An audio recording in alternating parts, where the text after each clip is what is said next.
கர்த்தருடைய நாமம் மகிமைக்காக இதை சொல்லுகிறேன். என்னுடைய நாமம் ஒன்று மகிமைப்பட வேண்டாம். ஒரு அருமையான மகனை என்னிடத்தில் கொண்டு வந்தார்கள். என் பேரப்பிள்ளை மாதிரி இருந்தான். ஜெடி இல்லை கிஃப்டாவுடைய மகன் மாதிரி. அவனுடைய வாய்ஸ் எல்லாம் ஜெடி மாதிரியே இருந்தது. அவனை பார்த்துக்கிட்டே இருந்தேன். அவங்க பெற்றோர்கள் கண்ணீரோடு கூட, ஐயா, என்னுடைய பிள்ளையினுடைய காலிலே ஒரு வலி இருந்து கொண்டிருக்கிறது, அதற்காக நீங்கள் ஜெபிக்க வேண்டும் என்று கேட்டார்கள். டாக்டர் ஸ்கேன் ரிப்போர்ட்டில் போன் கேன்சர் வந்திருக்கிறது என்று சொல்லிவிட்டார்கள். எனக்கு கண்ணீர் தாங்க முடியவில்லை. அந்த பிள்ளையை கட்டி பிடித்து அழுதேன். என்னுடைய தனி ஜெபத்திலும் இதற்காக அதிகமாக ஜெபித்தேன். அன்றைக்கு சந்தோஷத்தோடு கூட ஓடி வந்தார்கள். பல இடங்களிலே அந்த ரிப்போர்ட்டை, அந்த ஸ்கேனை அனுப்பி டெஸ்ட் பண்ணி அடுத்த ஸ்கேன் எடுத்து வரும் பொழுது அது எல்லாம் நார்மலாக இருக்கிறது என்று சொன்னார். அவர்களுக்கு இருந்த சந்தோஷம் சொல்லி முடியாது. கர்த்தர் சபையிலே அவருடைய பராக்கிரமத்தை விளங்க பண்ணி கொண்டிருக்கிறார். ஆகவே சந்தோஷமாயிருங்கள், சந்தோஷமாயிருங்கள் என்று மறுபடியும் உங்களுக்கு சொல்லுகிறேன். ஏசாயா தீர்க்கதரிசியின் புஸ்தகத்திலே 33வது அதிகாரத்திலே 13வது வசனம், தூரத்தில் உள்ளவர்களே நான் செய்கிறதை கேளுங்கள், சமீபத்தில் இருக்கிறவர்களே என் பராக்கிரமத்தை அறிந்து கொள்ளுங்கள் என்கிறார்.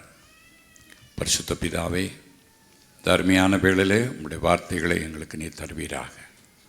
உம்முடைய வார்த்தைகள் ஆவியாகவும் ஜீவனாக இருக்கிறது. என் வாயோடு கூட உம்முடைய வாய் இணைந்து கொள்ளட்டும். என் நாவோடு கூட உம்முடைய நாவு இணைந்து கொள்ளட்டும். என் உருவத்தோடு கூட உம்முடைய உருவம் ஒட்டி கொள்ளட்டும். எனக்கு பேச தெரியாது. அநேக ஞானவான்கள் படித்தவர்கள் இந்த இடத்துல வந்திருக்கிறார்கள். இப்படிப்பட்ட இந்த உலகத்திலே படிப்பறிவில்லாத என்னை எழுப்பி விட்டிருக்கிறீர். ஆண்டவரே, ஞானிகளை வெட்கப்படுத்தும்படி பேதைகளாக என்னை தெரிந்து கொண்டீர். நீர் என் மூலமாக உம்முடைய ஜனத்தோடு கூட பேசுவீராக. இயேசுவின் மூலமாய் கேட்டுக்கொள்கிறோம் ஜீவனுள்ள பிதாவே, ஆமென். தூரத்தில் இருக்கிறவர்களே நான் செய்கிறதை கேளுங்கள். கர்த்தருக்கு சமீபத்தில் அல்ல, தூரத்தில் இருக்கிறார்கள். அவர்கள் தூரத்தில் இருக்கிறவர்கள் கர்த்தரை குறித்து கேள்விப்படுகிறார்கள். அவர் அப்படி செய்தார், லாசருவை உயிரோடு கூட எழுப்பினார் என்று கேள்விப்படுகிறார்கள். ஆனால் சமீபத்தில் உள்ளவர்கள் ஜெபத்திலும் உபவாசத்திலும் கர்த்தரோடு கூட சஞ்சரிக்கிற கர்த்தருடைய பிள்ளைகள். ஒரு அருமையான கர்த்தருடைய தாசன் நைஜீரியா தேசத்திலிருந்து இங்கே வந்தார். எப்பொழுதும் ஜெபித்து கொண்டிருப்பார். கர்த்தருக்கு சமீபித்திருந்தார். எப்பொழுதும் பாஸ்டர் மோகன் வீட்டில் தான் தங்கியிருந்தார். அவர் சொல்லார், காலையில் காஃபி கொண்டு கொடுக்க போனான்னா ஜெபிச்சுக்கிட்டு இருப்பார். திருப்பி வந்து பார்த்தா காஃபி ஆறி இருக்கும். சாப்பிடாம கொள்ளாமல் அப்படி ஜெபிச்சுட்டு இருப்பாராம். அதுக்காக எல்லாரும் அப்படி இருங்கன்னு நான் சொல்ல வரல. ஒரு நாள் கர்த்தர் அவரோடு கூட பேசினார். மகனே, இந்த நாளிலே உன்னை நான் எடுத்துக்கொள்வேன், நீ ஆயத்தமாயிரு என்று கர்த்தர் சொன்னாராம். கரெக்டாக அவர் சொன்ன டைமில் கர்த்தர் அவரை எடுத்துக்கொண்டார். ஏனென்றால் சமீபத்தில் இருக்கிறவர்களுக்கு அவருடைய ரகசியங்களை வெளிப்படுத்துகிறார். அவருடைய பராக்கிரமத்தை கர்த்தர் வெளிப்படுத்துகிறார். அப்படி என்றால் சில நேரத்தில் தூரத்தில் இருக்கிறவர்களுக்கு சமீபமாக மாறிவிடுவார்கள், சமீபத்தில் உள்ளவர்கள் தூரமாக மாறிவிடுவார்கள். ஒரு தோமா கர்த்தருக்கு சமீபித்து தான் இருந்தான். ஆனால் விசுவாசத்திலே தூரத்திலே போய்விட்டான். கர்த்தரோடு கூட இருந்த ஒரு தோமா, அவனுடைய வாழ்க்கையில் நடந்தது, கிறிஸ்து உயிரோடு கூட இழந்த பின்பு அவன் சொன்னான், அவருடைய காயங்களிலே என் கரங்களை போட்டு உள்ளே விட்டு பார்த்தா தான் நான் நம்புவேன் என்று அவருடைய பராக்கிரமத்தை சந்தேகித்தான். அதே போல சபையிலே கர்த்தர் எத்தனையோ அற்புதங்களையும் அதிசயங்களையும் நடத்தி கொண்டிருந்தாலும் இன்னும் அநேகருடைய இருதயம் கர்த்தருக்கு சமீபித்து வரவில்லை. என்னுடைய விசுவாசம், அற்புதங்களினாலே கர்த்தர் தம்முடைய பிள்ளைகளை சமீபித்து வர வைக்க முடியாது. இயேசுவின் காலத்திலே லாசருனுடைய மரணம் உயிரோடு கூட எழுந்தது. நாயினொரு விதவையினுடைய மகனை உயிரோடு கூட எழுப்பினது. அநேக குஷ்டரோகிகள் சுகமானது. இதெல்லாம் ஜனங்கள் பார்த்துவிட்டு அதை ஒரு டைம் பாஸிங்காக நினைத்து விட்டு போய்விட்டார்கள். என்னுடைய விசுவாசம், அற்புதங்கள் அதிசயங்களின் மூலமாக தேவன் மனுஷனை சமீபித்து வர முடியாது. அவருடைய பராக்கிரமம், அவருடைய வேளையும் நேரம் வரும் பொழுது அதை யாரும் தடை செய்ய முடியாது. அருமையான கர்த்தருடைய பிள்ளைகளே, இன்னைக்கு சபைக்கு பக்கத்திலே இருக்கிற அநேகர் சபைக்கு வருகிறீர்கள், போகிறீர்கள்.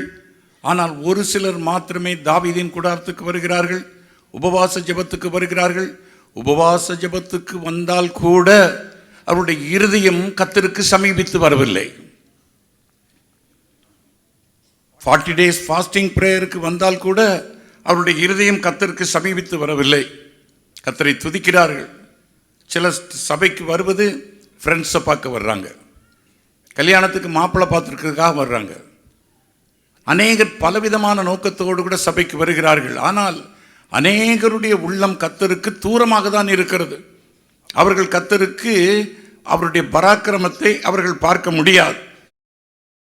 வேதத்தில் நம்ம பார்க்கிறோம், மலை புகைகிறது, சீனாய் மலை புகைகிறது, எரிகிறது, எக்கால சத்தம் கேட்கிறது, மலை அதிர்ந்தது.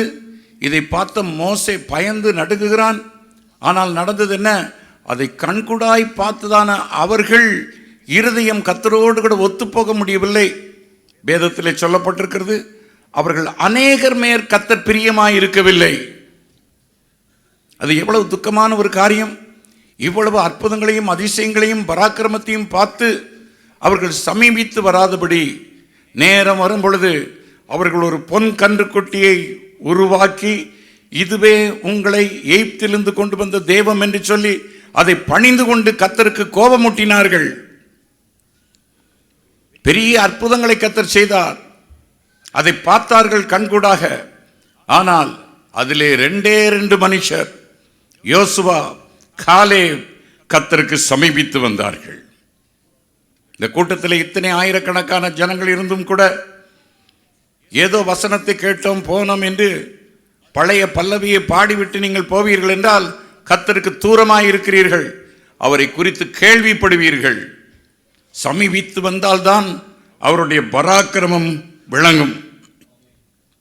இயேசுவின் பக்கத்தில் இருந்த சீஷர்கள் அவருடைய சுபாவத்தை பெற முடியவில்லை. அவருடைய சுபாவத்துக்குள்ளே இருக்கிறதான தெய்வீக சுபாவங்கள் வரவில்லை. அவர்கள் பக்கத்தில் இருந்தாலும் அவருடைய இருதயம், யார் பெரியவர், நம்மில் யார் பெரியவர், பண ஆசை, புகழாசை எல்லாம் அவரோடு கூட இருந்தவர்களுக்கு இருந்தது. அவருடைய சுபாவம் வரவில்லை. ஒரு சிலர் மாத்திரம் மருவமலையிலே ஏறி போனார்கள். அருமையான கர்த்தருடைய பிள்ளைகளை, இன்றைக்கும் குடும்பங்களை எடுத்துக்கொள்ளுங்கள். குடும்பங்களில் இருக்கிறதான புருஷன் மனைவி இன்றைக்கு ஒரு வெளிப்பிரகாரமான ஷோவாக குடும்பங்களை நடத்தி கொண்டிருக்கிறார்கள். ஆனால் உள்ளுக்கு புருஷனுடைய மனசு ஒத்துப்போகவில்லை, மனைவியினுடைய மனசு புருஷனுக்கு ஒத்துப்போகவில்லை. தொடக்கத்தில் கொஞ்சம் ஒத்துப்போன மாதிரி மாம்சத்தில் சேர்ந்தாங்க.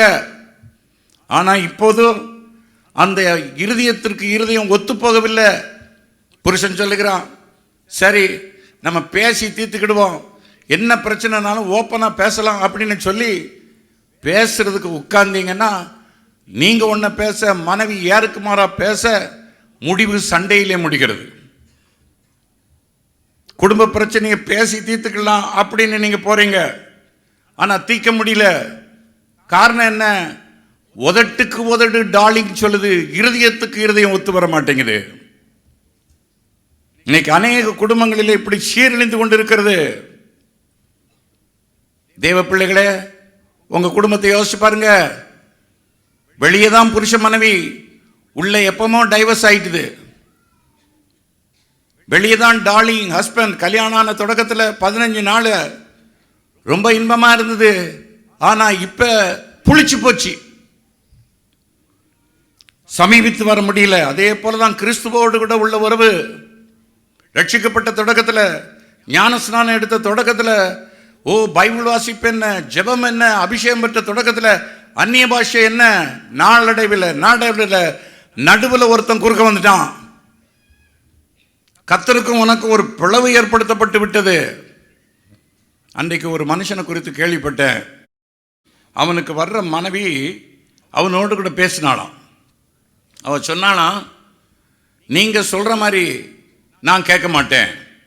கல்யாணத்துக்கு பிறகு நான் உங்களுக்கு கீழ்ப்படிவேன்னு நினைக்காதீங்க. அடுத்தது, என் பாய் ஃப்ரெண்ட்டை எந்த நேரம் ஃபோன் பண்ணுவேன், ஏன்னு கேட்கக்கூடாது. ராத்திரி எந்த நேரமும் என் பாய் ஃப்ரெண்ட்ஸோட போவேன் வருவேன், என்னை ஏன்னு கேட்கக்கூடாது. ஃபோர்த் பாயிண்ட்,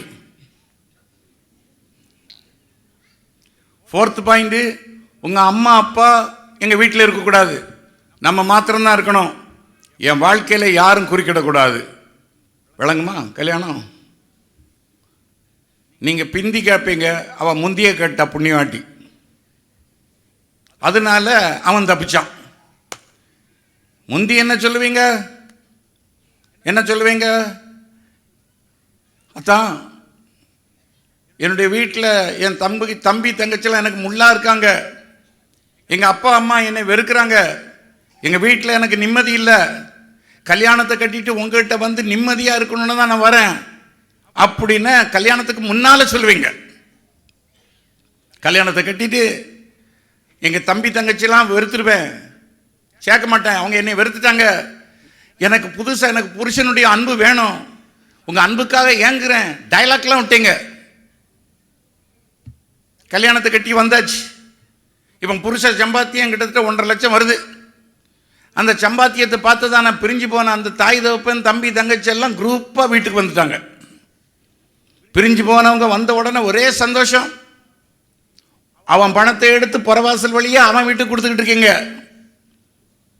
அவன் பணத்தை எடுத்து அவன் சொத்து சுகங்கள்லாம் புறவாசல் வழியாக அவன் வீட்டுக்கு போயிட்டு இருக்கு. எப்போ முதல்ல என்ன சொன்ன?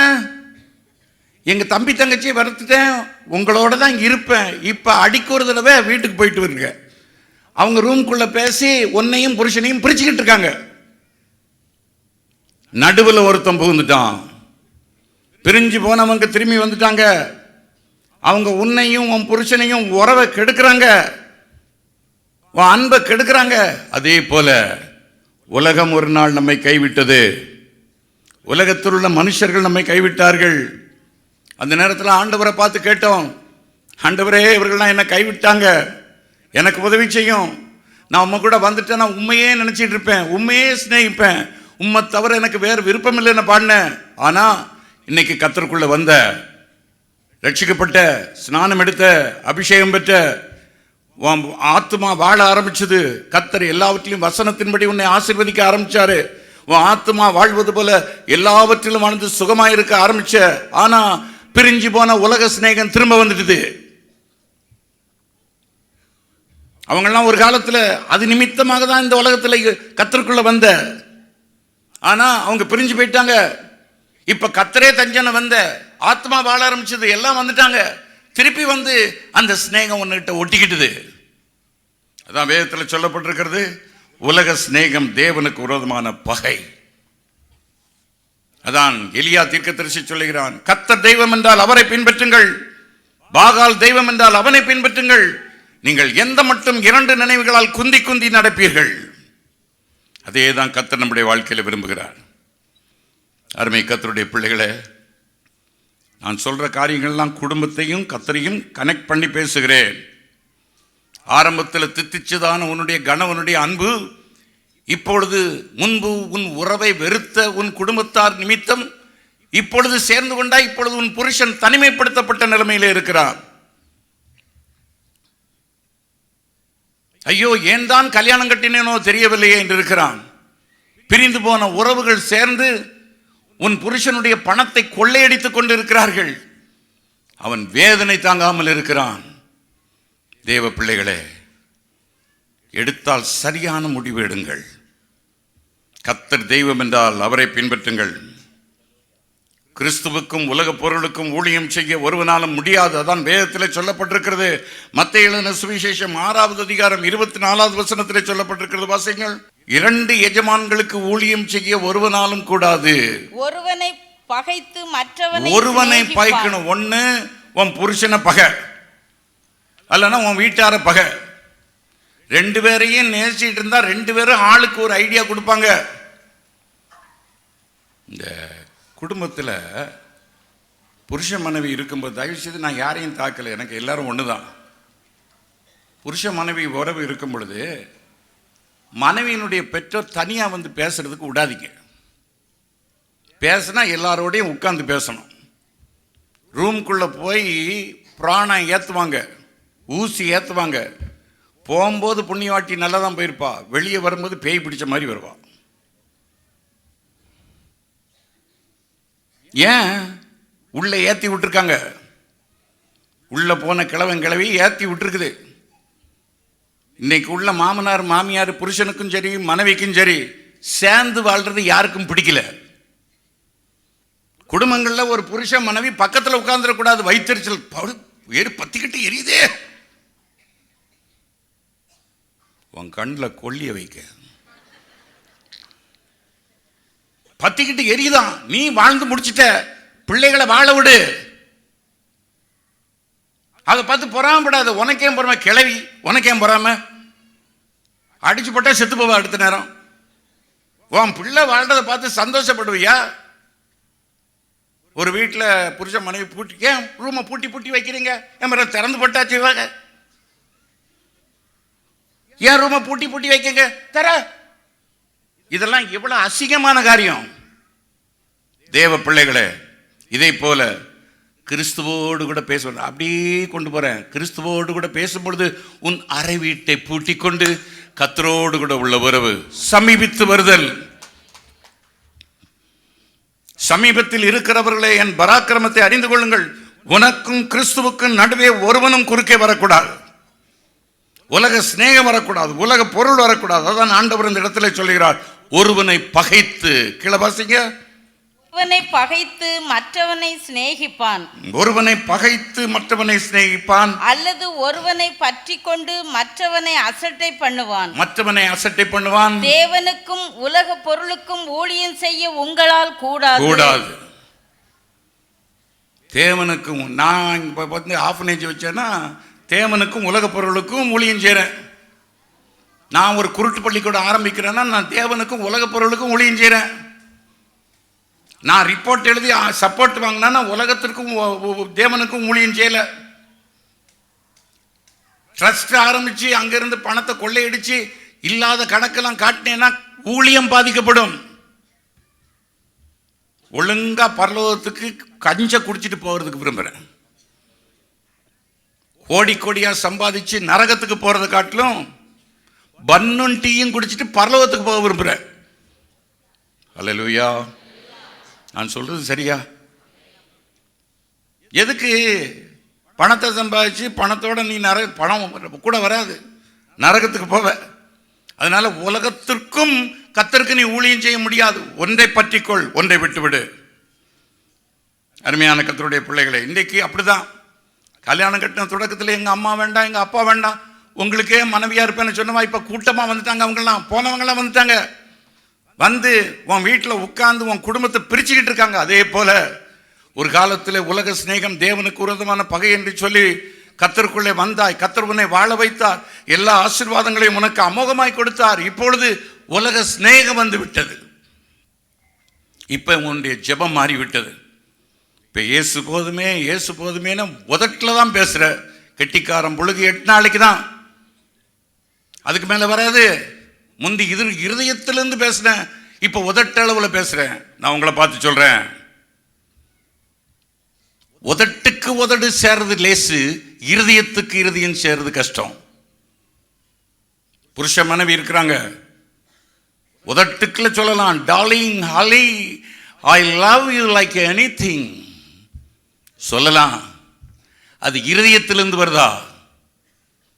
மனுஷன் பார்ப்பான், என் பொண்டாட்டி என்ன அருமையா நேசிக்க, ஆண்டவரே இந்த மாதிரி பொண்டாட்டியை கொடுத்ததுக்கு நமக்கு ஸ்தோத்திரம். ஆனா கர்த்தர் கண்டுபிடிச்சிருவாரு. அதனால வேதத்தில் சொல்லப்பட்டிருக்கிறது, இந்த ஜனங்களுடைய இருதயம் எனக்கு வெகு தூரமா இருக்கிறது, இவர்கள் உதடுகளினால் என்னை கனப்படுத்துகிறார்கள், இவர்கள் இருதயமோ வெகு தூரமா இருக்கிறது. அப்படி ஜெபிக்கிறியா? அது மாயமாலமான ஜெபம்.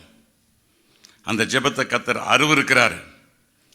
உன் இருதயத்துக்கு இருதயம் கர்த்தரோடு கூட ஒட்டு வரணும். நான் இப்ப அடிக்கடி சொல்ற வார்த்தை, தெய்வத்தோடு கூட கலந்துருங்க. ஆதாம் ஏவாளை அறிந்தான், அது அறிதல் என்பது கலந்து விடுதல், அந்த அன்போடு கூட கலந்து விடுது. அதே போல தெய்வத்தோடு கூட ஒன்றரை கலந்துருவோம். படுக்கையில் படுத்தா ஆண்டவரே உமக்கு சோத்திரம் சோத்திரம் சோத்திரம், வேறு எந்த நினைவும் வேண்டாம், அதே சிந்தனையில் இருப்போம், ஒன்றரை கலந்துருவோம். அதனாலதான் சங்கீதக்காரன் சொல்ல, ராட்சாமத்தில் உம்மை தியானிக்கிறேன். அவனை பார்த்து கர்த்தர் சொன்ன ஒரு வார்த்தை என்ன தெரியுமா? அவனுடைய இருதயம் என் இருதயம் ஒத்திருக்குது, தாவீதுடைய இருதயம் என்னோட ஒத்திருக்கிறது, என் இருதயத்திற்கு உகந்த தாசன். அந்த சாட்சி சபைக்கு வரணும். அவன் தான் கர்த்தருக்கு சமீபித்து இருக்கிறான், என் இருதயத்திற்கு உகந்த தாசன். அதனாலதான் சில பாவங்களை செஞ்சாலும் அவனை அடிச்சுட்டு அவனை தூக்கதான் செய்றாரு, அவனை ஆசீர்வதிக்க தான் செய்றாரு. தன் பாவங்களை மறைக்கிறவன் வாழ்வடைய மாட்டான், அவைகளை அறிக்கை செய்து விட்டு விடுகிறவன் எவனோ இரக்கம் பெறுவான். அந்த வசனத்தை சொன்ன ஆண்டவர் பத்சேபாள்கிட்ட பாவம் செஞ்சவனே அதை மறைக்கல. ஆண்டவரே நான் பாவம் செஞ்ச, இரட்சணியத்தின் சந்தோஷத்தை நீர் எனக்கு தாரும், உன் அபிஷேகத்தை என்னிலே புதுப்பியும். இந்த இருதயத்துல, அவருடைய இருதயத்துல என்ன இருக்குதோ அதை கேட்கிறான். அதனாலதான் ஆண்டவர் சொல்றாரு, தாவீது என் இருதயத்திற்கு உகந்த தாசன். இன்றைக்கு நம்முடைய வாழ்க்கையில அப்படிப்பட்ட காரியம் இருக்கும்படியா கர்த்தர் நமக்கு உதவி செய்வாராக. வேதத்தில் சொல்லப்பட்டிருக்கிறது. இருதயத்தை பற்றி இப்போ பேசுகிறேன், நித்திரையை பற்றி பேசுகிறேன். இப்போ பாருங்க, மனுஷனுடைய இருதயத்தினுடைய தோற்றம் எப்படி இருக்கிறது, தேவன் இந்த இருதயத்தை எப்படி படைத்தார்? ஆதியாகமத்தின் புத்தகத்திலே 6வது அதிகாரம் 5வது வசனத்திலே சொல்லப்பட்டிருக்கிறது, வாசிங்கள். மனுஷனுடைய அக்கிரமம் பூமியிலே பெருகினது என்றும் அவன் இருதயத்தின் நினைவுகளின் தோற்றமெல்லாம் நித்தமும் பொல்லாததே. அவன் இருதயத்தின் தோற்றமெல்லாம் நித்தமும் பொல்லாதது. மனுஷனுடைய இருதயத்தின் தோற்றமெல்லாம் நித்தமும் பொல்லாதது. ஐயா, மனிதனை கர்த்தர் உருவாக்கினார், அது எப்படி பொல்லாத இருதயத்தை கர்த்தர் அவனுக்கு படைத்தார்? இருதயத்தின் தோற்றமெல்லாம் நித்தமும் பொல்லாது என்று சொல்லப்பட்டிருக்கிறதே. அப்படின்னா பொல்லாத இருதயத்தை படைச்சிட்டு மனுஷனை ஏன் இந்த பாடுபடுத்துறாரு? அவர் படைக்கல. இந்த பொல்லாத இருதயம் எப்ப வந்ததுன்னா, வேதத்தில் சொல்லப்பட்டிருக்கிறது, மனுஷர் நித்திரை பண்ணும் பொழுது பொல்லாங்கன் தன் விதையை, களையை விதைத்து விட்டு போனான். இந்த பொல்லாத இருதயம், தேவன் மனுஷனை செம்மையானவனாக படைத்தார். ஆனால் மனுஷனோ தனக்கு அநேக உபாய தந்திரங்களை தனக்கென்று தெரிந்து கொண்டான். இந்த உபாய தந்திரங்கள் எப்படி வந்தது? தேவன் மனுஷனை செம்மையா படைச்சார், வெள்ள உள்ளத்தோட படைச்சார். எல்லாரும் நல்லா இருக்கணும்னு விரும்பணும்னு படைச்சார். திருட்ட படைக்கல கர்த்தர், கொலைய கர்த்தர் படைக்கல, செம்மையானவனாக நல்ல இருதயம் உள்ளவனாக படைச்சார். ஆனா மனுஷன் அநேக உபாய தந்திரங்களை தனக்கென்று தெரிந்து கொண்டான். இந்த உபாய தந்திரங்கள் எங்கே இருந்து வந்தது?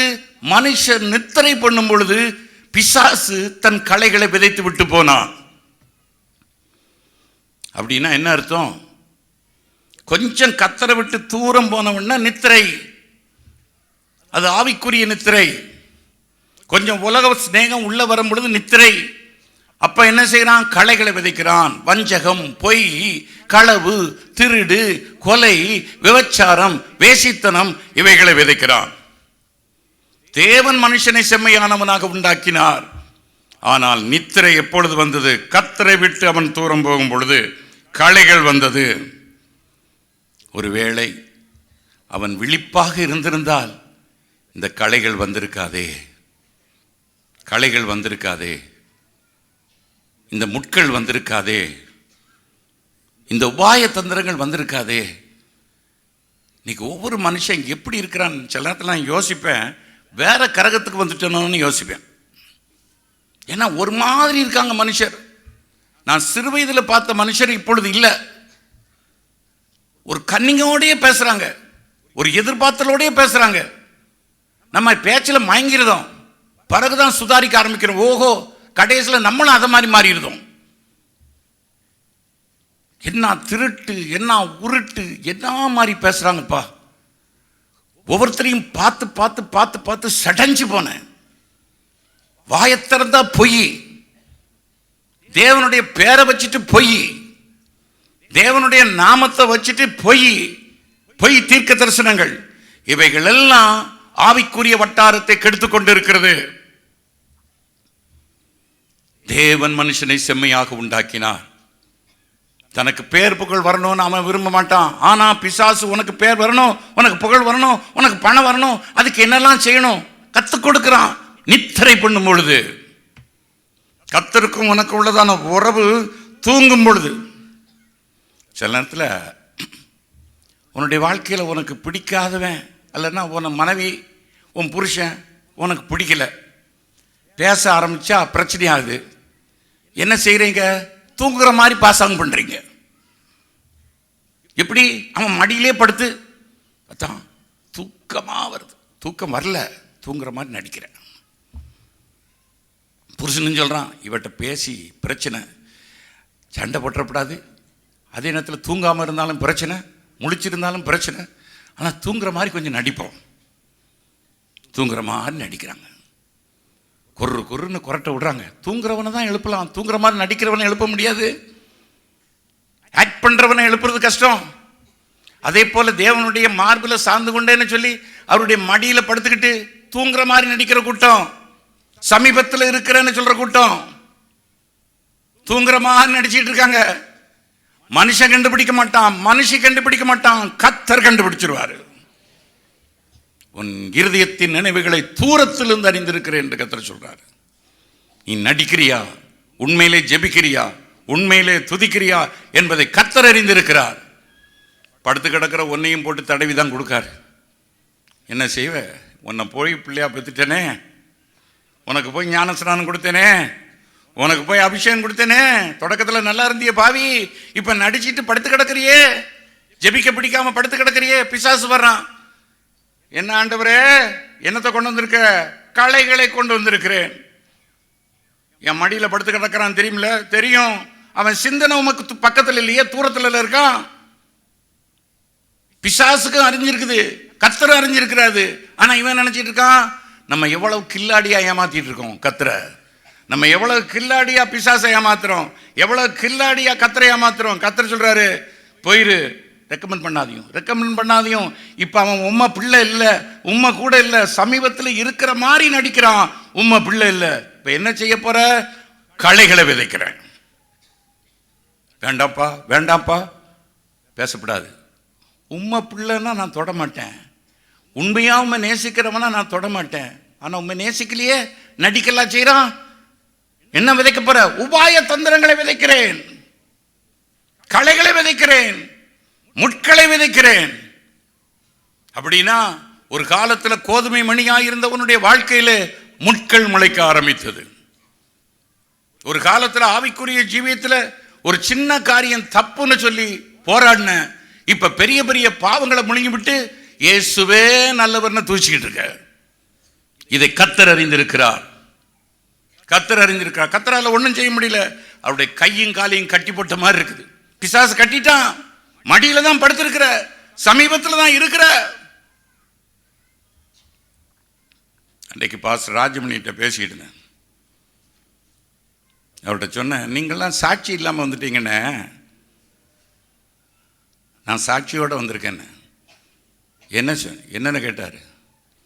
ரவுடிகள் உலகத்திலேருந்து நான் வந்திருக்கேன் தெரியுமா அப்படின்னு. என்னப்பா சொல்ற? ரவுடிகள் உலகத்தில் ஒருத்தருக்கு விட்டு கொடுக்க மாட்டான். நான் என் ஃப்ரெண்டை விட்டு கொடுத்தது கிடையாது. அதனால என் படிப்பு போச்சு, என் செலெக்ஷன் போச்சு.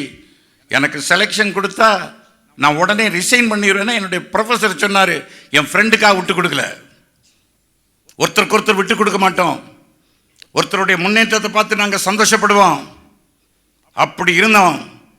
நீங்கள்லாம் சாட்சி இல்லாமல் வந்திருக்கீங்க. நீங்கள் கொஞ்சம் ரவுடிகள் உலகத்திலேருந்து ரட்சிக்கப்பட்டாதான் அவங்ககிட்ட இருக்கிற 2-3 நல்ல சுபாவங்கள் உங்களோட வரும். நான் சொன்னேன். என்ன சார்ல்ஸ் சொல்ற? ஆமா, இதான் உண்மை. ஒருத்தர் உயர்ந்தா பிடிக்க மாட்டேங்க, ஒருத்தர் நல்ல பிரசங்கம் பண்ணா பிடிக்க மாட்டேங்க, ஒருத்தர் சபை வளர்ந்தா பிடிக்க மாட்டேங்குது. இதை எப்படி கர்த்தர் அங்கீகரிப்பாரு? சமீபத்தில் இருக்கிறவர்களே உணருங்கள். ஏனென்றால் ஒரு காலத்தில் நீ சமீபத்தில் இருந்தாய், ஆனால் நடிக்க ஆரம்பித்து விட்டாய். அவருடைய மடியில் தான் படுத்திருக்கிறாய். பிசாசு நீ தூங்கிக் கொண்டிருக்கும் பொழுது களைகளை விதைத்து விட்டு போய்விட்டான்.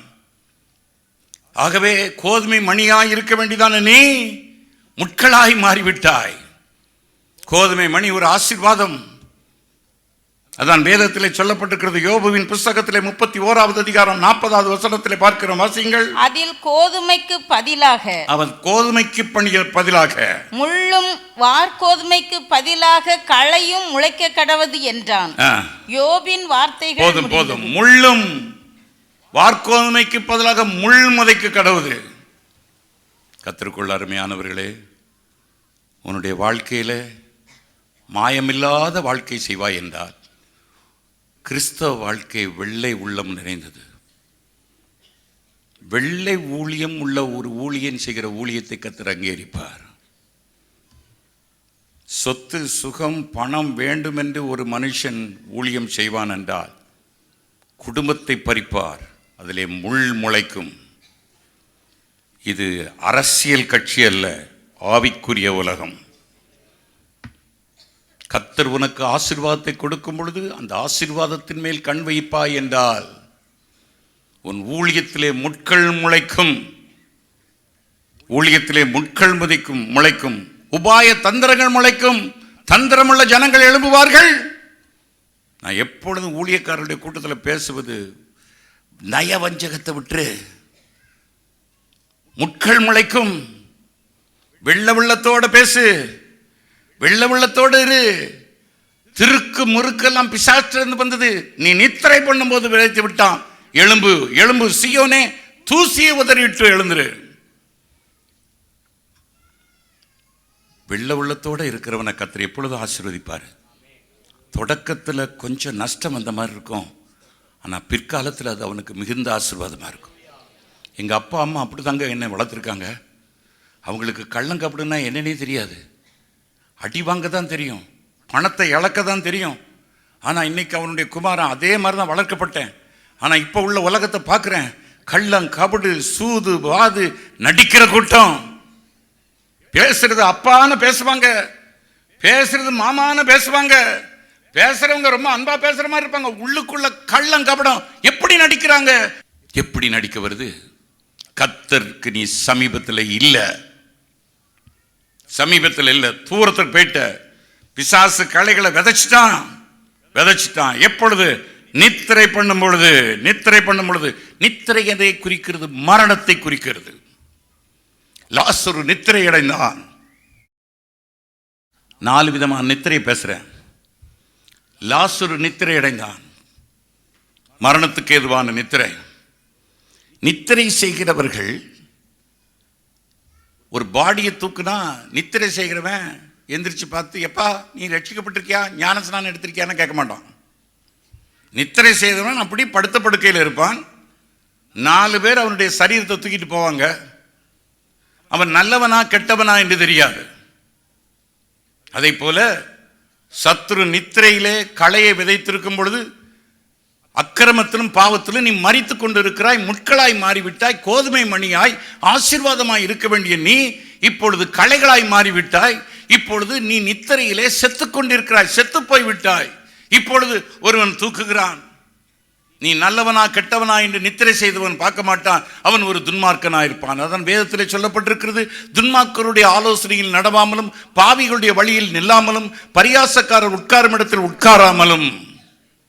அப்ப அத்தனையும் அவன் கூட ஏந்து போகிற நித்திரை செய்தவன்.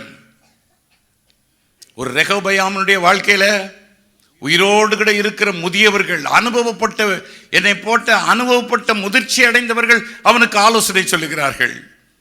அந்த ஆலோசனையை தள்ளிவிட்டான். ஆனால் இப்பொழுது நித்திரை அடைந்தவர்களிடத்திலே ஆலோசனை கேட்கிறான். என்ன கேட்கிறான்? எப்படி இந்த ஜனங்களுக்கு எப்படி பதில் சொல்வது என்று கேட்கும் பொழுது, என் தகப்பனுடைய சுண்டு விரலின் தகப்பனுடைய இடுப்பை பார்க்கிலும் பெரிதாயிருக்கும். என் தகப்பன் உங்களை சவுக்குகளினால் தண்டித்தால் நான் உங்களை தேள்களினால் தண்டிப்பேன் என்று சொல்லுங்கள். இந்த இளைஞருடைய ஆலோசனை எடுத்துக்கொண்டான். இது எப்படிப்பட்ட ஆலோசனை?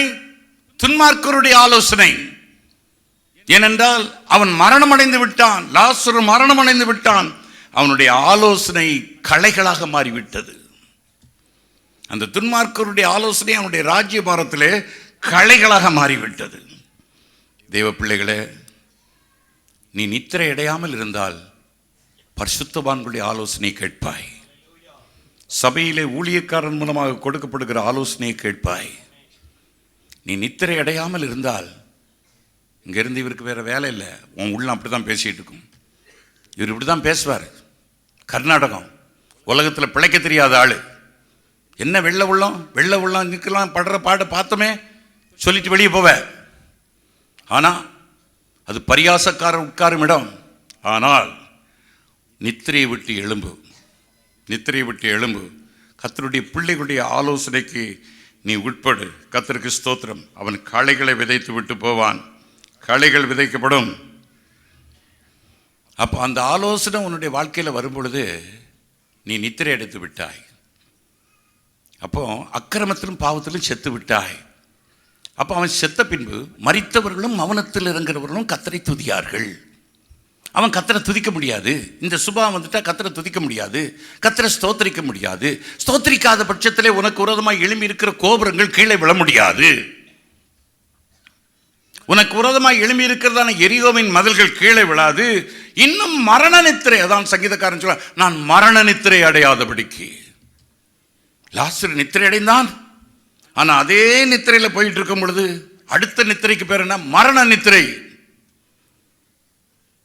அவன் துதிக்க முடியாது. நான் திருப்பி சொல்றேன், துதிக்க முடியாது. துதிக்காத பட்சத்திலே மரித்தவர்களும் மவனத்தில் இறங்குகிறவர்களும் கர்த்தரை துதியார்கள். அப்ப துதியாத பட்சத்திலே கோட்டை கீழே விழாது. கோட்டை கீழே விழவில்லை என்றால் கோட்டையில் இருக்கிறவர்கள் உனக்கு மரண நித்திரையை உண்டு பண்ணுவார்கள். உன் வாழ்க்கை அதோகதி. கர்த்தருடைய பரிசுத்த நாமத்துக்கு ஸ்தோத்திரம்.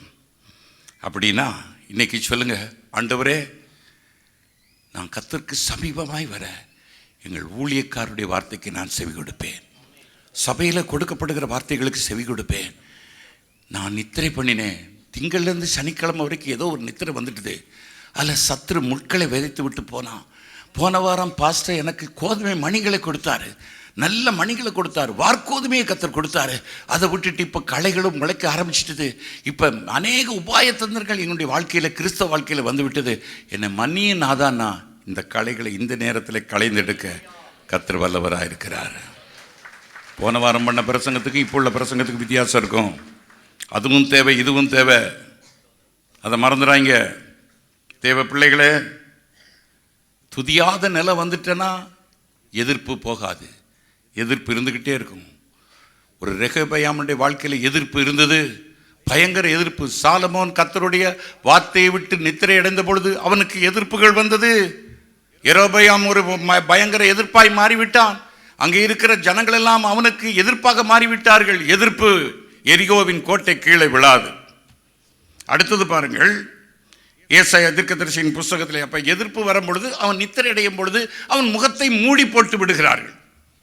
ஒரு ஆமான், நீ நான் இருக்கும் பொழுதே என் ராணியை பலவந்தம் பண்ண பார்க்கிறாயா என்று கேட்கும் பொழுது அவன் படுத்து கிடக்கிறான். அவனுடைய முகம் மூடி போடப்பட்டது. நித்திரை அடைந்தவனுடைய முகம் மூடி போடப்படுகிறது. ஏசாயா தீர்க்கதரிசியின் புஸ்தகம் 29வது அதிகாரம் 10வது வசனத்தில் சொல்லப்பட்டிருக்கிறது. வாசிங்கள். கர்த்தர் உங்கள் மேல் கன நித்திரையின் ஆவியை வரப்பண்ணி. இப்படிப்பட்டவர்களுக்கு என்ன செய்கிறார் கர்த்தர்? அவர்கள் கண்ணிருந்தும் காணாமல், காதிருந்தும் கேளாமல் இருக்கிறார்கள்.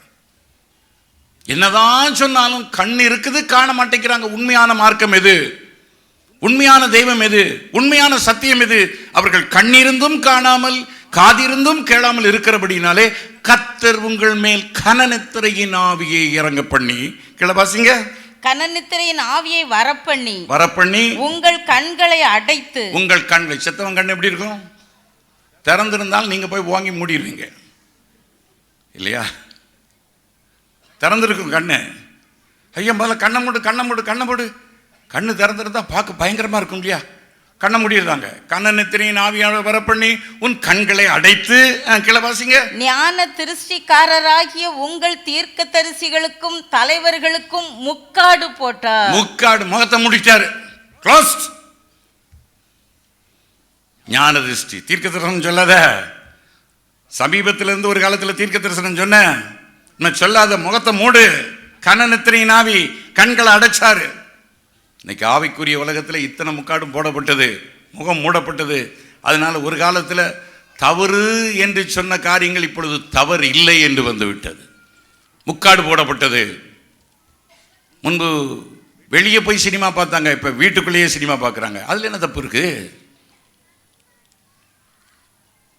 ஹோமர் செக்ஷுவல், அதுல என்ன தப்பு இருக்குது? பெண்ணுக்கு பெண் திருமண உறவு, அதுல என்ன தப்பு இருக்குது? ஏன் கண்கள் மூடப்பட்டது? கர்த்தர் உன்மேல் கனநித்திரையின் ஆவியை வரப்பண்ணினார். தீர்க்கதரிசிகள் பொய்யாய் தீர்க்க தரிசனம் சொல்லுகிறார்கள். கனநித்திரையின் ஆவி. அதனால இன்னும் 2 நாள் இருந்தா நாரி போகும். 2 நாள் தான் வைக்க முடியும். பாடியை உள்ள கொண்டு வச்சாச்சு. ஏற்கனவே 2 நாள் வீட்டில் வச்சிருக்குது லாசருவை. அதுலேயே பாதி நார ஆரம்பிச்சிட்டான். இப்போ கல்லறைக்கு கொண்டு போயாச்சு. இப்போ 4 நாள் ஆச்சு. ரொம்ப நாறதுக்குள்ள எந்திரிச்சிரு. ரொம்ப நாரிட்டா பிரச்சனை. அப்படியே அந்த இடத்துலயே படுத்திருந்தா கூட பாவம் கூட தான் செய்ய முடியும், குறையாது. ஒருத்தர் என்கிட்ட வந்து சொன்னார், அண்ணா நீங்கள் ரொம்ப டயர்டாக இருந்தீங்கன்னா ஒரு பெக்கு போட்டுருங்க. நல்லதாக இருந்தது கேட்க. போட்டு அப்படி படுத்துருக்கண்ணே. இது ஒரு பெக்கோட நிற்கும்னு நினைக்கிங்களா? ஒரு பெக்கு குடிச்சிட்டு இருந்தவன் கொஞ்சம் மயக்கமாக இருக்கும். இன்னும் ஒரு பெக்கு போட்டான் என்ன, இன்னொரு பெக்கு போட்டான் என்ன, கடைசியில் முழு குடிக்காரன். இப்படி தான் பிசாசு கொஞ்சம் கொஞ்சமாக தான் வருவான். வேகமாக வந்து நிறைய பெக்கை கொடுத்துட மாட்டான். 1 பெக்கு, 2 பெக்கு, 3 பெக்கு, அப்புறம் 10 பெக்கு, அப்புறம் பாட்டிலா குடி சாகு. முழுசு நாறுதுக்குள்ளே வந்து சேர்ந்துரு. ஆனால் இது கர்த்தர் சில நேரத்தில் இப்படிப்பட்டவங்களுக்கு கொடுத்து முட்களை அனுப்பி இப்படி செய்கிறாரு. ஆனால் சில நேரத்தில் பரிசுத்தவான்களுக்கு சில நித்திரையை கர்த்தரே கொடுக்கிறார். ஆமென். அப்போ கர்த்தரே கொடுத்து சத்துரு பக்கத்தில் வராதபடிக்கு கர்த்தர் அவன் சமீபத்தில் இருக்கிறார். இதை தான் இப்போ பிரசங்கம். மனுஷன் ஆதாமுக்கு கர்த்தர் அயர்ந்த நித்திரையை உண்டு பண்ணார். அந்த அயர்ந்த நித்திரை வந்த உடனே நல்லா தூங்கிட்டான். ஒருவேளை முழிச்சு போட்டு விலா எலும்பை பிடுங்கினா அவர் விலா எலும்பை இவன் பிடுங்கிருப்பான். அதனால பத்திரமா முதலே குளோரோஃபார்ம் கொடுத்துட்டார். குளோரோஃபார்ம் ஏதேனிலே தான் வந்தது. எங்க வந்தது? ஏதேனிலே கர்த்தர் குளோரோஃபார்ம் கொடுத்தாரு. அயர்ந்த நித்திரை. அப்பந்தான் அவன் நித்திரை அடைஞ்சாதான் கர்த்தருடைய பராக்கிரமம் வெளிப்படும். சபையிலே ஊழியக்காரர் நித்திரை அடைந்தால்தான் கர்த்தருடைய பராக்கிரமம் வெளிப்படும். சில வருஷத்திற்கு முன்பாக சொல்லியிருக்கிறேன், எனக்கு தாங்க முடியாத ஒரு மஞ்சக்காமாலை நோய் வந்தது. 3 மாதம் படுக்கையில் இருந்தேன். அப்போ யோசித்தேன், நான் இல்லைன்னா சபையே போச்சு. ஆண்டவரே சபை போச்சு. இனிமேல் நான் 3 மாதம் கழிச்சு இருந்து பிரசங்கம் பண்ணக்கூடாதுன்னு டாக்டர் சொல்லிட்டாங்க. லிவர்லாம் வீங்கிட்டு போகுதுன்னு சொல்லியிருக்காங்க. நான் எவ்வளோ மடத்தனம் பண்ணிட்டேன். மேலே வர முடியாது, பிரசங்கம் பண்ண முடியாது. ஒவ்வொரு வாரமும் ஒவ்வொரு பிரசங்காரை வச்சு பிரசங்கம் பண்ண என்னால் பிரசங்கம் பண்ண முடியல. நான் மௌனமாக இருக்கிறேன். நான் யோசித்தேன் சபை அழிஞ்சு போனேன். ஆனால் அந்த நேரம் தான் சபை வளர்ந்தது. அப்போ தான் புரிஞ்சுக்கிட்டேன், சார்ல்ஸ் ஆரோனால சபை வளரல, நான் கொடுக்குற வார்த்தையிலையும் வளரல, கிருபையில் வளருது. ஹல்லேலூயா. அதோட விட்டுறணும் இல்லையா? ஒரு ஆக்சிடென்ட் ஆச்சு, கால் எலும்பு முறிஞ்சு போச்சு. 3 மாசமா மேலே ஏற முடியாது. வெளியே ஆட்களை நிறுத்திட்டு ஸ்ட்ரக்சரை வச்சுட்டு அப்படி மேலே ஏறி வருவேன், அப்படி உட்கார்ந்துருப்பேன், நிற்க முடியாது. அந்த மாதிரி நிலைமை போச்சடா. நான் இல்லைன்னா சபையே வளராது. இல்லடா, நீ இல்லைன்னா தான் வளரும். ஹல்லேலூயா. அதான் ஒரு மந்திரி இருந்தாராம். அவர் சொன்னாராம், ராஜா எனக்கு லீவ் எடுக்க ஆசை, நான் இல்லைன்னா அந்த ராஜ்யமே கெட்டு போகும் அப்படின்னாராம். ராஜா சொன்னார், நீ எடுத்துப்பாரு, அதுக்கு பிறகு நான் சொல்கிறேன்னாரு. ஒரு நாள் தாங்க முடியாத அவசரத்தில் மந்திரி லீவ் எடுக்க வேண்டிய சூழ்நிலை. 1 மாதம் லீவ் வேணும், தாராளமாக எடுத்துகிட்டு போங்க மந்திரி அப்படின்னாரு. 1 மாதம் போயிட்டு வந்தாராம். எப்படி இருந்தது ராஜ்யபாரம்? சூப்பராக இருந்தது. நீங்கள் இருக்கிறத விட அது ரொம்ப நல்லா இருந்ததுன்னாராம். எப்படி நல்லா இருந்தது? நான் இல்லாத நேரத்தில் யார் ஆண்டு கொண்டது? அந்த நீர் உட்கார்ந்துருந்த இடத்த பாரு அப்படின்னாராம். பார்த்தா ஒரு விளக்குமாறு அங்கே இருக்குதான். என்னங்க விளக்குமாறு? இந்த 1 மாசமா அதுதாங்க ஆண்டது மக்களை. நீ இருக்கிறத விட நீ இல்லாமல் இருந்தால் நல்லா இருந்தது ராஜ்யபாரம். ஆனால் பாருங்க, இப்போ பாருங்க நல்லா இருக்குது. விளக்குமாறு ஆண்டுது. அதே மாதிரி சார்ல்ஸ் ஆரோன் சில நேரத்தில் இருந்து நினச்சிக்கிடுவான், நான் இல்லைன்னா என்ன ஆகுறது, நல்லா இருக்கும் சபை. நான் சில நேரத்தில் யோசிப்பேன், நாம் லீவ் போட்டு ஒரு மாதம் அமெரிக்காவுக்கு போனால் எப்படி இருக்கும், புதுசாக குருசைட் ஆரம்பித்து பிறகு சபை ஆரம்பிக்கணுமோ. நான் அப்படி நினைப்பேன். ஏன் நினப்பு அப்படி, நினப்பு பொழப்ப கிடைக்கும். ஆனால் கர்த்தர் என்ன நினைப்பார் தெரியுமா, நீ போனாதாண்டா நிறைய வளரும். சொல்ல பயமா இருக்குல்ல. ஆனால் அதுதான் அவருடைய பராக்கிரமம். ஆதாமே, நீ முழிச்சிருந்தா என் பராக்கிரமம் வெளிப்பட்டிருக்காது. நீ முழிச்சிருந்தா என்ன செஞ்சிருப்ப தெரியுமா, அங்கே ஒரு சிங்கம் போயிட்டு இருக்கோம், அதுக்கு முடி அழகா இருக்கும். ஆண்டவரே, என் மனைவி இதை மாதிரி இருந்தால் எவ்வளோ நல்லா இருக்கும், நீ ஆலோசனை கொடுத்துருப்ப. உன் பொண்டாட்டி சிங்கம் மாதிரியே இருப்பா. அடுத்தது ஒரு குரங்கு. அது என்ன குரங்கு, இந்த தலையில் முடி இருக்குமே, இந்த முடி ரொம்ப அழகா இருக்குதே, இதை மாதிரியே என் மனைவி, உன் மனைவி குரங்கு மாதிரியே இருப்பா. இப்படி ஒவ்வொரு ஆலோசனையை கேட்டு two many cooks spoil the soup.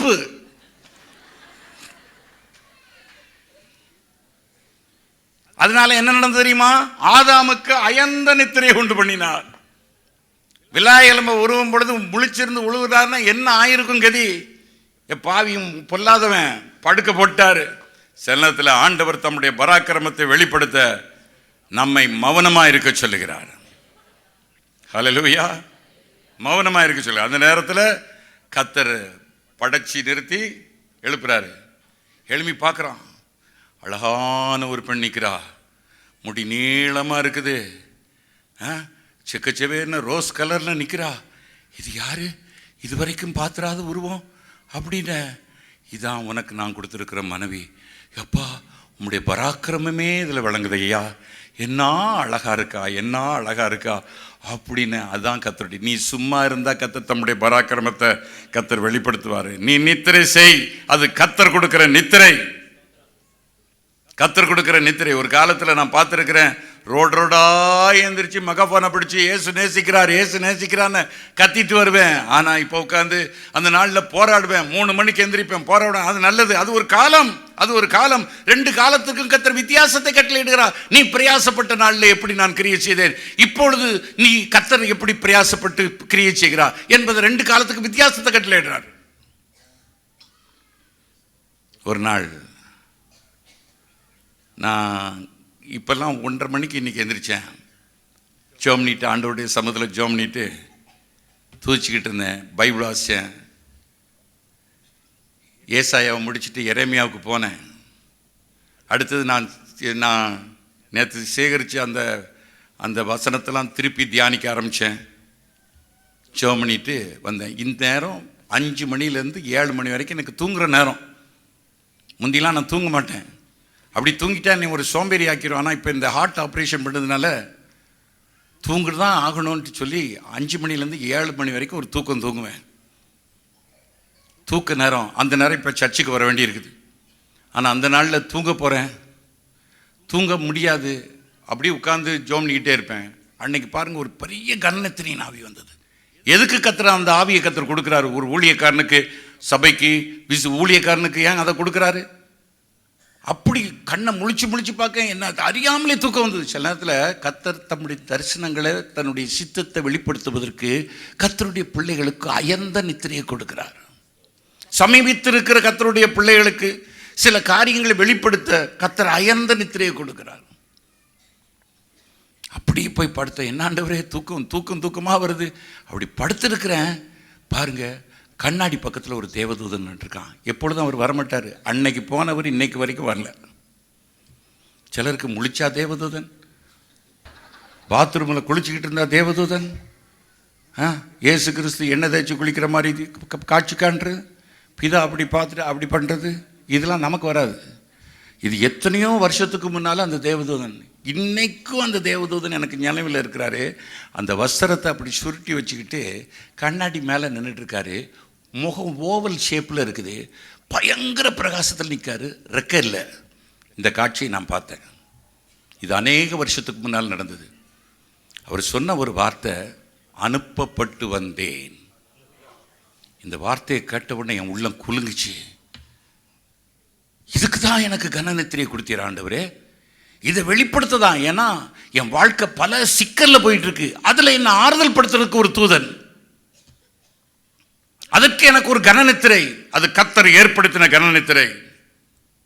சில நேரத்தில் உன்னுடைய வாழ்க்கையில நித்திரை செய்யும் பொழுது பிசாசு களைகளை விதைத்து விட்டு போனான். ஆனால் கர்த்தருடைய பிள்ளைகள் நித்திரை செய்யும் பொழுது கர்த்தர் சமீபமாக இருந்து பிசாசு விதைக்காதபடி பாதுகாத்துக் கொண்டிருக்கிறார். அருமை கர்த்தருடைய பிள்ளைகளை, அனுப்பப்பட்டு வந்தேன், நீ கர்த்தருக்கு பிரியமானவன். அவ்வளவுதான். அந்த சீன் அப்படியே எடுபட்டு போயிடுச்சு. எழுந்திரிச்சு உட்கார்ந்து பைபிளில் எழுதினேன், இந்த டேட்டில் இந்த காட்சியை கண்டேன், இது இன்னைக்கும் என்னோட பேசிச்சு. இவ்வளவு அருமையான தேவன். அருமையான கர்த்தருடைய பிள்ளைகளே, நாம் செயல்படும் பொழுது கர்த்தருடைய கிரியை குறைபெறுகிறது.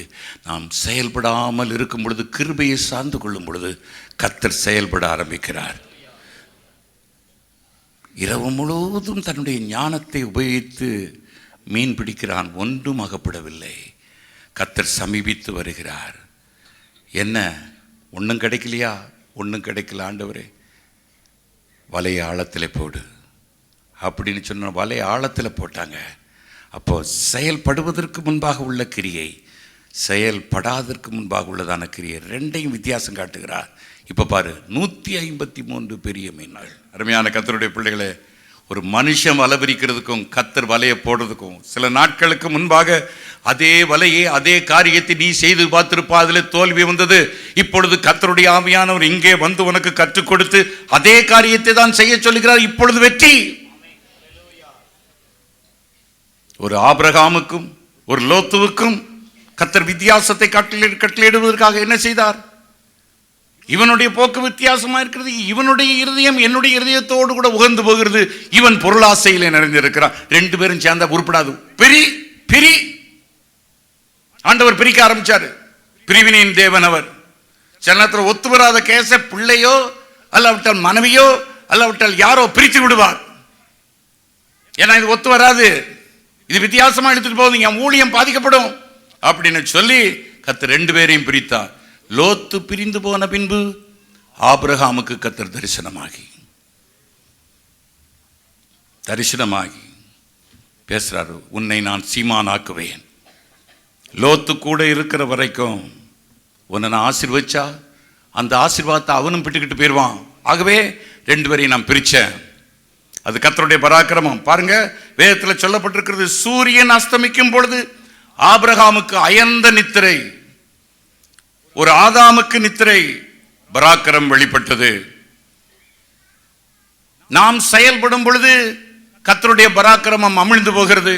நாம் செயல்படாமல் மௌனமா இருக்கும் பொழுது 153 பெரிய மீன்கள் பிடிபட்டது. அதை போல ஆதியாகமத்தின் புத்தகத்திலே 15வது அதிகாரம் 12-13 வசனத்தை வாசிங்க. சூரியன் அஸ்தமிக்கும் போது ஆபிராமுக்கு அயர்ந்த நித்திரை வந்தது, திகிலும் காரிருளும் அவனை மூடிக்கொண்டது. பாருங்க, நல்லா கவனிச்சிடுங்க. இதுல உங்களுக்கு ஒரு தீர்க்க தரிசனத்தின் வார்த்தை. ஒரு நல்ல காரியம் நடப்பதற்கு முன்பதாக உன் வாழ்க்கையிலே ஒரு திகில், பயம் ஏற்படும். நீ நிழல்லையே போயிட்டு இருந்தா அதனுடைய வேதனை என்னன்னு உனக்கு புரியாது.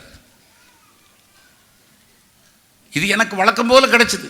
ஒரு அன்னாள் உடனே குழந்தை பெற்றிருந்தால் அவள் சொல்லியிருப்பா, வழக்கமா எல்லா பெண்களுக்கும் வருவதா எனக்கு வந்திருக்குது, எனக்கு ஒரு குழந்தை பிறந்துன்னு இருப்பா. ஆனா அவளை கர்த்தர் வெயில்ல போக வச்சாரு, சில உத்தரவுகளை பட வச்சாரு, சில நிந்தனைகளுக்குள் படுத்தினாரு. அதனால ஆபிரகாம் சுமூகமா போயிட்டு இருக்கான். அவனுக்குள்ள ஒரு திகிலும் பயமும் வந்தது. அந்த திகிலும் பயமும் அவன் நினைச்சான், இதோடு கூட என் வாழ்க்கை முடிஞ்சது, என் ஊழியம் முடிஞ்சது. சில நேரத்தில் ஊழியக்காரனுடைய வாழ்க்கையில் இப்படிப்பட்ட காரியத்தை கர்த்தர் அனுமதிக்கிறார். ஏற்கனவே பயந்து போயிருக்கோம், அரண்டவன் கண்ணுக்கு இருண்டதெல்லாம் பேயின மாதிரி இருக்கிறோம். அந்த நேரத்தில் ஒரு பயங்கர திகிலான நேரத்தை கர்த்தர் கட்டளையிடுகிறார். மனுஷருக்கு பயப்படுகிற பயத்தை கர்த்தர் கட்டளையிடுறார். சில வருஷத்துக்கு முன்பாக என்னுடைய வாழ்க்கையில் இனம் புரியாத ஒரு திகில் வந்தது, இனம் புரியாத ஒரு பயம் வந்தது. ராத்திரி படுக்கையில் படுக்க மாட்டேன், எந்திரிச்சு வீட்டை சுற்றி வருவேன். அப்போ என்னுடைய வாழ்க்கையில் கேட்ட, ஆண்டவரே ஏன் உம்முடைய முகத்தை மறைச்சு விட்டீரு, உம்முடைய பிரசனம் கூட எனக்கு தெரியலையே, வெறும் கடமைக்காக பைபிள் வாசிப்பேன், வெறும் கடமைக்காக ஜெபிப்பேன், இப்படி என் வாழ்க்கை போயிட்டு இருந்தா என் ஆவிக்குரிய வாழ்க்கை போயிருமே, ஊழியம் போயிருமே. நீர் இல்லாத ஊழியம். ஆனா கர்த்தர் போகவில்லை, சமீபத்தில் தான் இருக்கிறார். அந்த நேரத்தில் பாஸ்டர் மோகன் சபையில் இருக்கிறதான ஒரு விசுவாசி, அவருக்கு என்னென்னா யாருன்னே தெரியாது. இதை நான் சொல்லியிருக்கிறேன் ஏற்கனவே. அவர்கிட்ட கர்த்தர் தரிசனமாகி கோடம்பாக்கத்தில் சால்சாரோ நின்கிறதான மகன் ஊழியம் செய்கிறான். அவனை இப்போ வானமண்டலத்தின் ஆவிகள்லாம் தாக்க ஆரம்பிச்சிருக்குது. நீ அவனுக்காக ஜெபம் பண்ணு. நல்லா தெரியுது, அந்த வானமண்டலத்தின் ஆவி என்னை தாக்குறது தெரியுது. எனக்கு பயம், கர்த்தரும் கைவிட்டதான் நிலைமை, மனுஷர்களும் கைவிட்டதான் நிலைமை, ஊழியம் என்ன ஆகுமோன்னு அப்படி உதண்டுகிட்டு இருக்கிறேன். அந்த நேரத்தில் சாயங்கால வேளையில் பாஸ்டர் மோகன் வந்தார். உன் வாழ்க்கை எப்படிடா இருக்குன்னாரு. ரொம்ப மோசமாக இருக்குது, ஒரு பயமும் திகிலும் என் வாழ்க்கையில் இருக்குது, பயங்கர அந்தகாரம் ஒன்று இருக்குது, தேவ பிரசனத்தை என்னால் பார்க்க முடியல என்று சொன்னேன். அந்த விசுவாசி சொல்லிவிட்டு இருக்காங்க, நாங்கள் உங்களுக்காக ஜெபிக்கிறோம். என்னை யாருன்னே தெரியாது பாருங்கள். அந்த நேரத்தில் எனக்கு ஜெபிக்க முடியினாலும் ஜெபிக்கிறவங்களை கர்த்தர் எழுப்புறாரு. அதுதான் கர்த்தருடைய சமீபம். சில நேரத்தில் உங்களுடைய வாழ்க்கையில் நீங்கள் ஜெபிக்க முடியாது, உங்களுக்காக ஜெபிக்கிற ஊழியக்காரனை கர்த்தர் எழுப்புவார். நீங்கள் நிராயுதபாணியாக விடப்பட்டவங்களாக இருப்பீங்க. என்னால் ஜெபிக்க முடியல பாஸ்டர், என்னால் வாசிக்க முடியல, ஸ்தோத்திரம் கூட சொல்ல முடியல. அந்த நேரத்தில் ஒரு ஊழியக்காரன் வாக்கு கடங்காத பெருமூச்சுக்குள்ளோடு கூட உங்களுக்காக வேண்டுதல் செய்து கொண்டே இருப்பான். அதே போல் எனக்காக ஒரு விசுவாசி, எனக்காக சக ஊழியர்களை கர்த்தர் ஏற்படுத்தினார். அவங்களாம் சேர்ந்து ஜெபிக்க ஆரம்பித்தாங்க. இப்படி தான் கிறிஸ்துவின் பிரமாணத்தை, ஒருவர் பாரத்தை ஒருவர் சுமந்து கிறிஸ்துவின் பிரமாணத்தை நிறைவேற்றுங்கள். கொஞ்ச நாளில் அந்த காரிருள் அகன்றது. ஏன் ஆபிரகாமுக்கு இப்படிப்பட்ட காரிருளை கர்த்தர் அகற்றினார் என்றால், வரும் நாட்களில் நடக்கப் போகிற காரியத்தை அவனுக்கு விளக்குவிப்பதற்காக அவனுக்கு அயர்ந்த நித்திரையை உண்டு பண்ணினார். அழிப்பதற்கல்ல, கர்த்தர் சமீபத்தில் இருக்கிறார். அவன் எழுந்த பின்பு, நடுவில் உள்ளதெல்லாம் தேவையில்லை, அவன் எழுந்த பின்பு விருத்த சேதனம் பண்ணி கொண்டான். விருத்த சேதனம் என்பது ஒரு வேதனையான நிகழ்ச்சி. வேதத்தில் சொல்லப்பட்டிருக்கிறது, யாக்கோபு, ரூபன், சிமியோன், லேவி ஒரு கிராமத்திலே சீகேம் பட்டணத்திற்கு போகும்பொழுது, என்னை போல நீங்கள் விருத்த சேதனம் பண்ணினால் நாங்கள் எங்கள் பெண்ணை உங்களுக்கு கொடுப்போம் என்று சொல்லி விருத்த சேதனம் பண்ணி அவர்கள் வேதனையில் இருக்கும் பொழுது அவர்கள் கொலை செய்யப்பட்டார்கள். அப்போ விருத்த சேதனம் பண்ணப்படும் பொழுது வேதனையின் நேரத்தில் கொலை செய்யப்பட வேண்டியதான ஒரு நேரம். ஏனென்றால் எதிர்த்து போராட முடியாது, அது ஒரு வேதனையின் நேரம். அப்படிப்பட்ட நேரத்தில் எது வேண்டுமானாலும் நடக்கும். ஆனால் ஆபிரகாம் காலையில் எழுந்து விருத்த சேதனம் பண்ணினான். அது கர்த்தரோடு கூட உள்ளதான உடன்படிக்கை. உடன்படிக்கையிலேருந்து அப்படியே போவோம். உடன்படிக்கை பண்ணினான். நோவா பயங்கரமான ஜலப்பிரளயத்திலிருந்து வெளியே வந்த உடனே தேவனோடு கூட உடன்படிக்கை பண்ணினான். உடன்படிக்கை பண்ணி முடித்த பின்பு கர்த்தர் ஒரு வானவில்லை கர்த்தர் கட்டளையிட்டார். விருத்த சேதனம் ஒரு மரணத்தின் பாதை வழியாக போன பின்பு கர்த்தர் அடுத்தது ஒரு ஆசீர்வாதத்தை வைத்திருக்கிறார். மகனே, மகளே, உன் வாழ்க்கையில் இப்பொழுது இருண்ட சூழ்நிலையிலே போய் கொண்டிருக்கலாம். பயமும் திகிலும் உன்னை பிடித்திருக்கலாம். நான் செய்வது என்னவென்று எனக்கு தெரியவில்லையே, என் வாழ்க்கை முடிந்து விடுமோ என்று யோசித்திருக்கலாம். உன் வாழ்க்கை முடியாது. உனக்கு அடுத்த வாழ்க்கையை கர்த்தர் நன்மையாக வைக்கப் போகிறார். அது என்ன தெரியுமா? வானவில். வானவில். வானவில்லிலே 7 விதமான பிரகாசம் இருக்கிறது. வானவில்லிலே 7 விதமான பிரகாசம் இருக்கிறது. 7 என்பது பரிபூர்ணம். உனக்கு கர்த்தர் பரிபூர்ண ஆசீர்வாதத்தை கர்த்தர் கொடுக்க போகிறார். அதற்கு முன்பாக கர்த்தருடைய முகம் இமைப்பொழுது உனக்கு மறைக்கப்படும். ஆனால் மகா இரக்கங்களால் கர்த்தர் உன்னை சேர்த்துக் கொள்வார். கர்த்தர் யோபேல் தீர்க்கதரிசியின் புஸ்தகத்திலே கர்த்தருடைய தாசன் மூலமாக நமக்கு கொடுத்த வாக்குத்தத்தம் என்ன தெரியுமா? அந்த வசனத்தை வாசிக்குமா? அது உங்களிடத்தில் அனுப்பின என் பெரிய சேனையாகிய வெட்டுக்கிளிகளும். அனுப்புனது யாரு? அனுப்புனது யாரு? பிள்ளையும் கிள்ளி விட்டுட்டு தொட்டிலையும் ஆடுறாரு. இது அவருக்கே நியாயமா? நான் அனுப்பின அவருடைய பெரிய சேனை என்ன? AK-47 தீவிரவாதிகள் படையா? அப்படின்னா கொஞ்சம் பரவாயில்ல. அவர் என்ன சேனை அனுப்பியிருக்காரு கேளுங்க. ஒன்னை அழிக்கிறதுக்கு வெட்டுக்கிளி போதுப்பா. வாசிங்க, அந்த வசனத்தை வாசிங்க. நான் உங்களிடத்தில் அனுப்பின என் பெரிய சேனையாகிய வெட்டுக்கிளிகளும். வெட்டுக்கிளிகளும், பச்சை கிளிகளும், பச்சை கிளிகளும், முசுக்கட்டை பூச்சிகளும், முசுக்கட்டை பூச்சிகளும், பச்சை புழுக்களும் பட்சித்த வருஷங்களின் விளைவை உங்களுக்கு திரும்ப அளிப்பேன். இவரே பட்சிக்க வச்சு இதுக்கே விளைவை கொடுக்கிறார். இவரை என்ன சொல்றது நம்ம ஆண்டவரை? அனுப்புனதும் அவர் தான், விடுவிக்கிறவரும் அவர் தான், அடிக்கிறவரும் அவர் தான், காயம் கட்டுறதும் அவர் தான், பிரசன்னத்தை மறைக்கிறதும் அவர் தான், நம்மளை தடுமாற வைக்கிறதும் அவர் தான், திரும்ப பிரசன்னத்தை கொடுக்கறதும் அவர் தான், தூரத்தில் போறது போல காட்சி அளிக்கிறவரும் அவர் தான், பக்கத்தில் வர்றவரும் அவர் தான். ஆமேன். இந்த காக்கா சில நேரத்தில் தலையில் டப்புன்னு கொட்டிட்டு போகும், பார்த்துருக்கீங்களா? அது கொத்திட்டு எத்தனையோ பனைமரம் தாண்டி அங்கே போயிடும். நம்ம நினச்சிட்டு இருப்போம் இனிமேல் பக்கத்தில் வராது, நம்ம அதுக்குள்ளே மேலே ஏறிடலாம், அடுத்த செகண்டில் வந்து திருப்பி கொத்திட்டு போவோம். அவ்வளவு ஸ்பீடில் வரும், பறந்து வரும். அதே மாதிரி நம்ம ஆண்டவர் போன ஸ்பீடில் திருப்பி வந்து கொடுத்துட்டு போவார். வெட்டுக்கிளி பட்சித்தது, பச்சைக்கிளி பட்சித்தது, முசுக்கட்டை போச்சுக்க பட்சித்தது. அது யாருடைய சேனை? கர்த்தருடைய சேனை. ஆனால் பட்சித்த வருஷங்களை திரும்ப நான் உனக்கு கொடுப்பேன். அல்லையா? அதே மாதிரி ஆபிரகாமுக்கு கர்த்தர் சொல்லாரு, நீ ஜனங்கள் பட்சிக்கப்படுவார்கள், ஆனால் அவங்கள பாலும் தேனும் ஓடுகிற தேசத்துக்கு நான் கொண்டு வருவேன். நீ விருத்த சேதனம் பண்ணிக்கொள். ஒரு நோவா, நீ இந்த பாதை வழியா போகும் பொழுது நீ நல்ல சுத்தமான பலிகளை பலி செலுத்து. அந்த பலியை செலுத்தணுன்னே உனக்கு 7 விதமான ஆசீர்வாதங்கள் உனக்கு கொடுக்கணும். பூரண ஆசீர்வாதத்தை நான் உனக்கு கொடுப்பேன். அப்போ ஒரு ஆசீர்வாதத்தை கொடுக்கிறதுக்கு முன்னால் நம்முடைய ஆண்டவர் ஒரு வேதனையின் வழியாக போக வைக்கிறார். கிறிஸ்து இயேசுவை எல்லா நாமத்திற்கும் மேலான நாமமாய் உயர்த்துவதற்கு முன்பாக அவரை சிலுவையின் பாடுகளுக்கு உட்படுத்தினார். இதை நல்லா கவனிங்க. அந்த பாடுகள் அதிகமாக இருக்கும் பொழுது அவருக்கு நித்திரையை உண்டு பண்ணுகிறார். அதனால தான் சிலுவை பாடு மரணம் என்பது எத்தனையோ மணி நேரம் சித்திரவதை. ஒரு பேதுருவை தலைகீழாக சிலுவையில் அடிக்கும் பொழுது 3 நாட்கள் அவன் பிரசங்கம் பண்ணினாராம் இயேசுவை பற்றி. ஆனால் இயேசு கிறிஸ்து இரவெல்லாம் அடி, ரத்தம் சிந்த சிந்த அடி, சிலுவையில் இன்னும் அடி. மனுஷனை திராணிக்கு பின்பு கர்த்தர் சோதிப்பது கிடையாது. ஆகவே அவர் அடிபட்டு தாங்க முடியலையே ஆண்டவரே, தாங்க முடியலையே ஆண்டவரே என்று சொல்லும் பொழுது எல்லாம் முடிந்தது என்று சொல்லி ஜீவனை விட்டார். நித்திரை, கர்த்தர் கொடுத்த நித்திரை. அப்படிப்பட்ட நேரத்தில் அந்த வேதனையை சகிக்க முடியாதபடி நீ திணறிக் கொண்டிருக்கும் பொழுது உன்னை அறியாத நித்திரையை கர்த்தர் கொடுப்பார். இரத்த சாட்சிகள் புஸ்தகத்தில் நான் வாசித்திருக்கிறேன். இப்பொழுதுதான் எனக்கு ஞாபகம் இருக்கிறது. ஏற்கனவே நான் சொல்லியிருக்கிறேன்.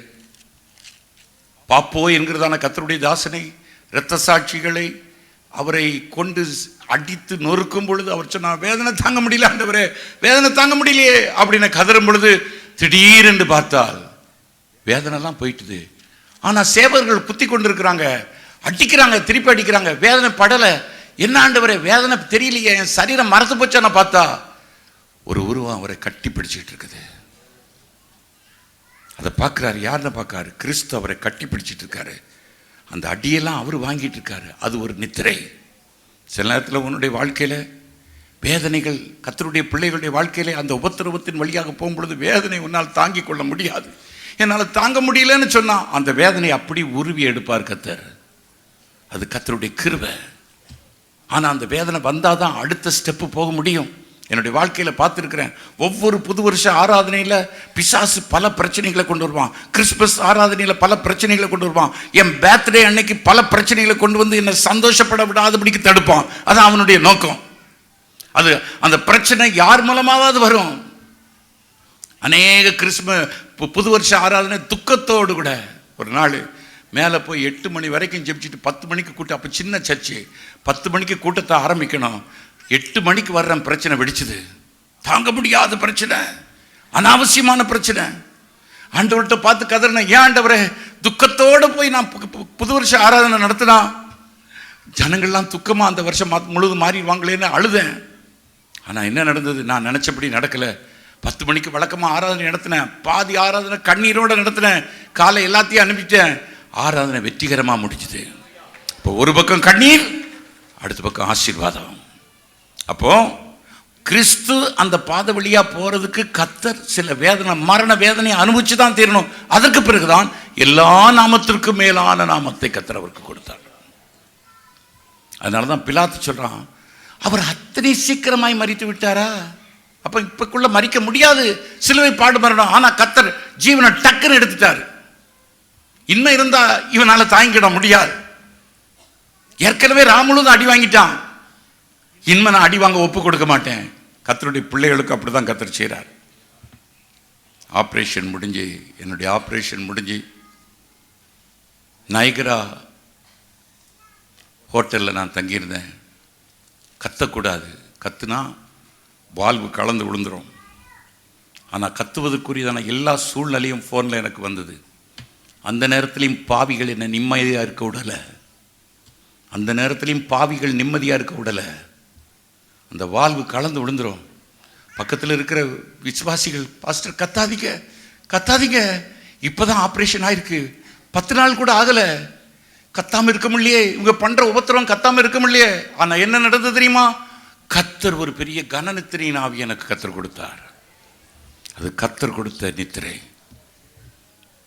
அநியாயமா அந்த நேரத்தில் நான் முழிச்சிருந்தா அநேகர் செய்யும் துரோகங்களை கேட்டு இந்த ஹார்ட் தாங்க முடியாத ஒரு நிலைமைக்கு போயிருக்கும்.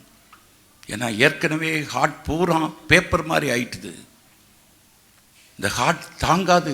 சிலர் சொன்னாங்க, இவனை டென்ஷன் ஏற்றியே கொல்லுவான்னாங்க. அந்த அளவுக்கு ஹார்ட் மாறிட்டு. ஆகவே டென்ஷன் ஏற்றுற கூட்டம் நிறையா இருந்தது. கத்தர் அதெல்லாம் பார்க்க விடாதபடிக்கு எனக்கு ஒரு கனநித்திரையின் ஆவியை கொடுத்தார். அந்த டாக்டர்ஸ் சொன்னாங்க என்கிட்ட, பாஸ்டர், நாங்கள் கொடுத்த டேப்லெட்டு, மாத்திரை, மருந்து எல்லாம் தூக்கமே வரக்கூடாது, உங்களுக்கு எப்படி தூக்கம் கிடந்தது? It's a grace of God. அவங்க சொன்ன வார்த்தை, இது கர்த்தருடைய கிருபை. ஜேக்கப் ஜேம்ஸ் சொன்னார், இது கர்த்தருடைய கிருபைன்னு தான் நான் சொல்லணும். தூக்கமே வராது, இரவும் போல முழிச்சிருப்பாங்க. உங்களுக்கு எப்படி தூக்கம் வந்தது? கர்த்தர் கொடுத்த நித்திரை. நான் முழிச்சிருந்தேன்னா இந்த பாவிகள் போடுற சதி திட்டத்தில் இதை பார்த்து ஐயோ இதுவா உலகமே செத்திருப்பேன். ஆனா கர்த்தர் அதை காணக்கூடாதபடிக்கு தடுத்து நிறுத்தி எனக்கு அயர்ந்த நித்திரை. அதற்கு பிறகு கர்த்தர் வளர்ச்சி, அதற்கு பிறகு வானவில்லின் ஆசீர்வாதம். அதே போல எனக்கு பிரச்சனை ஒரு மாதிரி இருக்கும், உங்களுடைய வாழ்க்கையில் ஒரு பிரச்சனை ஒரு மாதிரி இருக்கும். இப்போ துக்கத்தின் வழியாக போயிட்டு இருப்ப, காரியங்கள் உன்னை மூடி இருக்கும், என் எதிர்காலம் எப்படி இருக்குமோ என்று யோசித்து கொண்டிருப்பா. ஆனால் ஒரு வானவில்லின் ஆசீர்வாதத்தை கர்த்தர் வச்சிருக்கிறாரு. வானவில்லின் அது பரிபூர்ண ஆசீர்வாதம், பரிபூர்ண ஆசீர்வாதம். சில நேரத்தில் உன் சூழ்நிலைகளை மறக்கும்படி அந்த மறக்கிற சுபாவத்தை கர்த்தர் உனக்கு கொடுப்பாரு. அதெல்லாம் ஞாபகத்தில் வந்திருந்தா நீ டென்ஷன் ஏறி சாவ. ஆனால் கர்த்தர் அந்த மறக்கிற சுபாவம் தான் அந்த கனநித்திரையின் ஆவி. அந்த ஆவியை கொடுத்து கர்த்தர் பக்கத்தில் நின்றுருக்காரு, சமீபத்தில் நின்றுருக்காரு. என்னுடைய தாயார் 79 வயதிலே காலமானார்கள்.